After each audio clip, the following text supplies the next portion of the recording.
Image composition for photography and video. This tutorial aims to introduce you to the basic concepts of image composition. By following these rules of thumb, you will be able to produce attractive, well-composed images for your site and for your videos. The frame. You use the frame itself to select what you want to include in the whole image. You need to concentrate on the whole area, not just the main subject within it, so you need to frame out ugly or distracting elements. Be aware of what is in the background, as it may distract and ruin the shot. Be careful of elements at the edge of frame that are ugly or irrelevant and frame them out. You use the frame itself as the selection tool of what you want in the image. Now we can proceed to arranging what is in the frame. Here are 3 key concepts in composing good shots. Number 1. The rule of thirds. The origins of this date back thousands of years into classical mythology, mathematics and architecture. Suffice to say, for our use, all you need to do is to press the display button on the back of the G12 and in your monitor your frame is divided into thirds horizontally and vertically. We can use these proportions to align the elements in the picture. Horizontal thirds divide our image into foreground, midground and background. For landscapes with big skies, keep the land in the bottom third. The vertical thirds intersect with the horizontal and give us 4 focal points. The human eye is naturally drawn to these focal points, so try to position the main focus of the image around these points.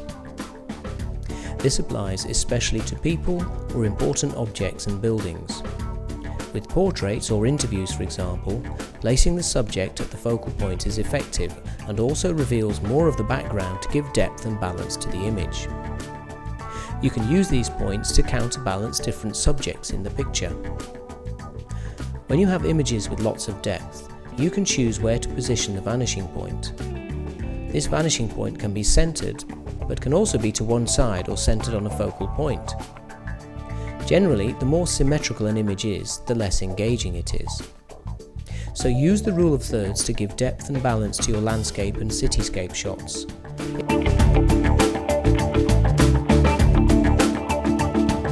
It will also help you avoid getting too much uninteresting floor or sky in a shot, or irrelevant objects and distractions too close to the lens. Number 2. Leading lines. If you stand directly in front of a building or a natural feature, you run the risk of the image appearing very flat and normal with no sense of scale or relationship to anything else. If you change the position you take the shot from, you can create much more dramatic and engaging compositions, because doing so creates stronger visual lines that run diagonally in the frame. This gives a much greater sense of depth and scale to any subject. So when out taking photos or video, avoid standing flat on at 90 degrees to your subject. The secret in good photography is in looking for the shot, moving around and trying different positions. You can change the angle by being low down or higher up even, whatever increases the angles of the lines within the frame.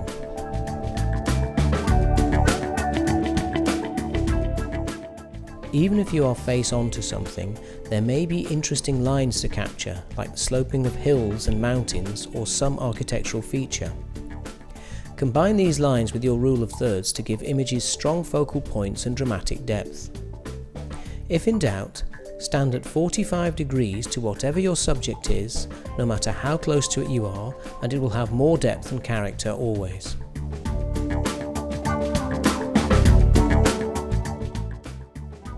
But these lines need not be diagonal. Any type of line that leads the eye through the image will lend drama and depth to the image. Number 3. The balance of forms. In addition to these 2 fundamental concepts that shape the image, you need to consider the actual forms and objects that are in your frame. Playing with the balance and counterbalance of these forms can produce very attractive images. Look to juxtapose different shapes and forms within the frame, using our 4 focal points if you wish. You can play with objects that vary greatly in depth. You can use this idea to make objects and things in the foreground provide a frame for the background. These forms may not just be objects but textures that contrast with each other in an interesting way. By carefully balancing these contrasting or complementary textures, you can create a dramatic and surprising image. Exceptions. These concepts are not hard, fast rules to be adhered to. They are a way of seeing the world more interestingly and avoiding flat, monotonous images. However, there are exceptions to anything, and sometimes looking for a classic symmetrical composition is fine, or creating a composition that is radical and outside of any of these rules can be just as effective. Summary.